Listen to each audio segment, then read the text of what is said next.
Olá, uma ótima quinta-feira para você, primeira quinta-feira do mês de abril. Vamos orar por esse mês, vamos orar uns pelos outros, vamos orar pelos motivos que a gente coloca aqui. E começando aqui com as perguntas do Breve Catecismo. Hoje eu vou compartilhar duas perguntas. A pergunta de número 14 é: o que é pecado?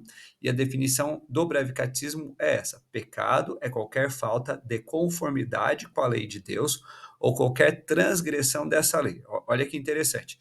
Quando a gente pensa em pecado, muitas vezes a gente pensa na transgressão, quando a gente faz algo errado. Mas a falta de conformidade, o deixar de fazer aquilo que é certo, também é pecado.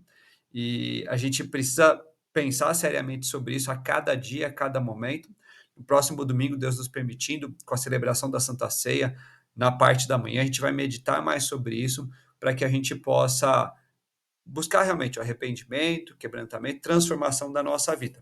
Mas vamos ver juntos também já a pergunta de número 15, porque ela está bem associada com aquilo que a gente já tem visto. Então, tentando fazer um programa aí, talvez que a gente leve 2 anos, a gente consegue ver essa pergunta já nessa semana também.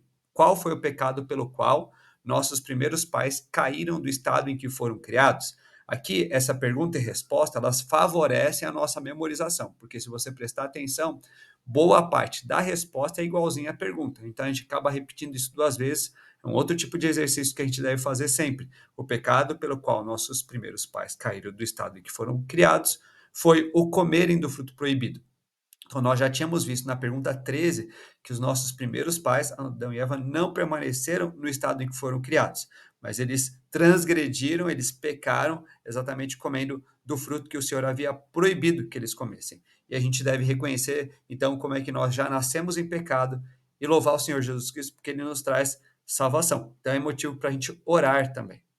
Vamos orar pela nossa igreja. Nós estamos nos aproximando do domingo, dia 21 de abril, que será o dia em que nós realizaremos duas assembleias. A Assembleia Geral Ordinária, que é com relação a relatórios na parte financeira, e também para a eleição de diáconos. Então, ore por isso e lembre-se que você que é membro da nossa igreja deve participar desse momento, inclusive com oração. Vamos orar pelos desaparecidos, hoje orando pelo Alex. Veja, hoje dia 4 de abril. Amanhã, 5 de abril, vai completar um ano que o Alex desapareceu lá em Itapecerica da Serra. Então, a gente imagina como é que já se perderam tantas das esperanças.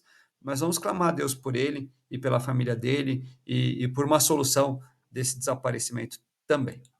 Vamos continuar orando sempre pelos nossos governantes. Temos orado por aqueles que compõem o governo de alguma maneira. Então, a gente tem aqui o Rui Costa, que é o ministro ali da Casa Civil, e o ministro Vinícius Marques de Carvalho, que é da Controladoria Geral da União.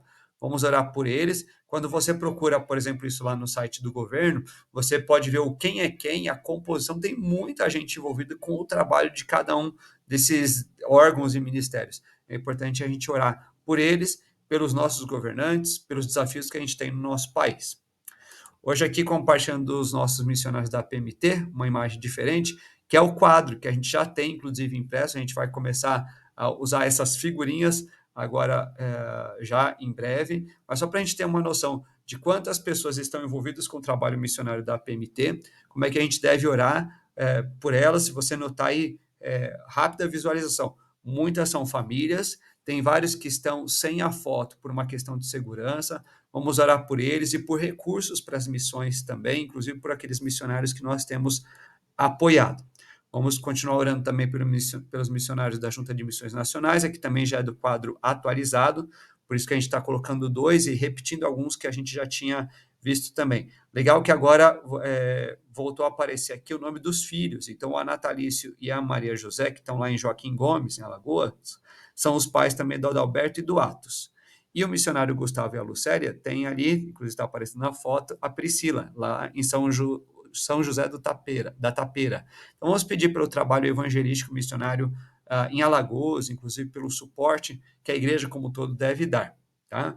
Vamos orar também pela igreja perseguida, a gente começa a voltar um pouco mais das nossas atenções para o final de maio, quando a gente vai ter o Domingo da Igreja Perseguida, mas ainda seguindo aqui a série do documentário Faces da Perseguição, que a Portas Abertas disponibiliza lá no site deles e no YouTube. O episódio número 11 é sobre uma situação do México. O Chito está com medo e por causa do narcotráfico que exige dinheiro da sua comunidade em troca de proteção.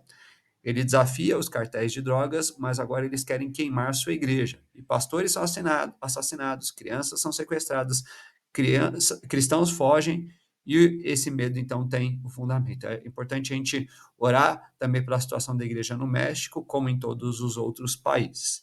Deus nos permitindo, hoje nós iremos ao abrigo das crianças. A gente tem ido a cada 15 dias, mas na quinta-feira passada acabou a luz, então a gente não pôde ir lá. A gente pretende ir hoje, vamos pedir pelas crianças, pela equipe que trabalha ali, e isso às 19 horas. Se você quiser ir, pode ir com a gente também. Às 20 horas a gente está reunido no tempo para orar um pelos outros.